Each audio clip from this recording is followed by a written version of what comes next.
In this video, we're going to be looking at how to set up what is called the wide body squeegee. Now, it's similar in some respects to the slimline squeegee that we looked at before, but as you can tell, this channel is a bit chunkier, a bit more heavy duty looking, and also has some unique features that the previous squeegees didn't have. Now, these particular squeegees really come into their own when you're doing large panes of glass. The wide body squeegee disperses the pressure from the handle along the channel a lot better on these style of squeegees. So if you're looking to do large panes of glass, I would highly recommend using something like this, as you will find that it will disperse that pressure along the channel really nicely and get a really good pressure and coverage over the squeegee channel. Now, what is unique about this specific wide body squeegee? This is the Unger Ninja. This is the premium squeegee from Unger, the wide body squeegee. Now, this channel has actually got a couple of slots in the end of it. If you're doing very, very large panes of glass, it is ideal to use the top slot, as this will perform better on the large panes of glass and large squeegee channels. But anything around 18 inches or less, use the slot in the bottom when you're feeding your squeegee rubber in. So let's get our squeegee rubber into this channel, shall we? Now, the good thing about this specific squeegee as well is that the squeegee rubber is actually quite easy to get into the channel. I normally don't need any detergent or anything like that to get the squeegee rubber to glide through the channel. So putting it through the channel like so and just feed it in, you can just take 2 fingers and just pull it along the channel like so. Now, like in the previous video when we were talking about the standard squeegee, you want to leave a little bit of rubber hanging out of the ends as a bit of a bumper or a buffer to protect your customer's frames. But these clips are plastic on this specific type of squeegee, so don't worry overly too much about that. Now, on the top of the squeegee here, you will notice these grey clips.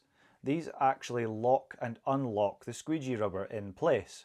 So at the moment, with them pushed out the way, they are unlocked.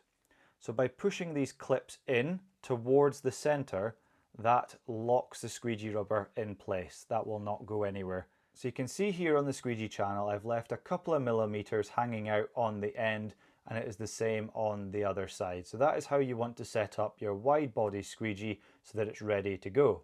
Now, because these have locking clips on the ends of the channel, you don't actually need a handle with teeth to grab the squeegee rubber like we did before, because these clips are doing that job of holding the squeegee rubber. So this handle is just designed to go onto the metal itself. Okay, now like the other squeegee channels, it also has very handy markers in the center to tell you where to put the handle. Now, this specific handle has a tri-lock system. So basically it's got a little lever that you pull down, push and hold to open up the jaws of the clamp like that. Because if you let go, you'll see it'll reduce the gap there, reduce the size of the opening, and you won't be able to get your squeegee channel in. You need to push and hold that lever down, put it in the center of your channel between those 2 markers until it clicks on, like that. Once on, you then, this little lever which you've pulled down, push it the opposite way with your thumb until it locks. So that is the channel locked into the handle. The squeegee rubber is locked in place with these end clips, and your wide body squeegee is ready to go.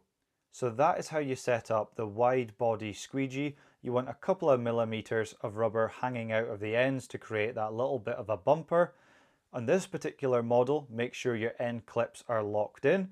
Some squeegees you will just need little push-in end clips like we looked at before, like those Unger green clips. Several manufacturers have their own versions of clips that you just push in the ends to hold the rubber. But this specific squeegee has these clips that do that job for you. So just make sure that they are locked in place. Your handle's locked and ready to go, like so. And your squeegee is ready for work.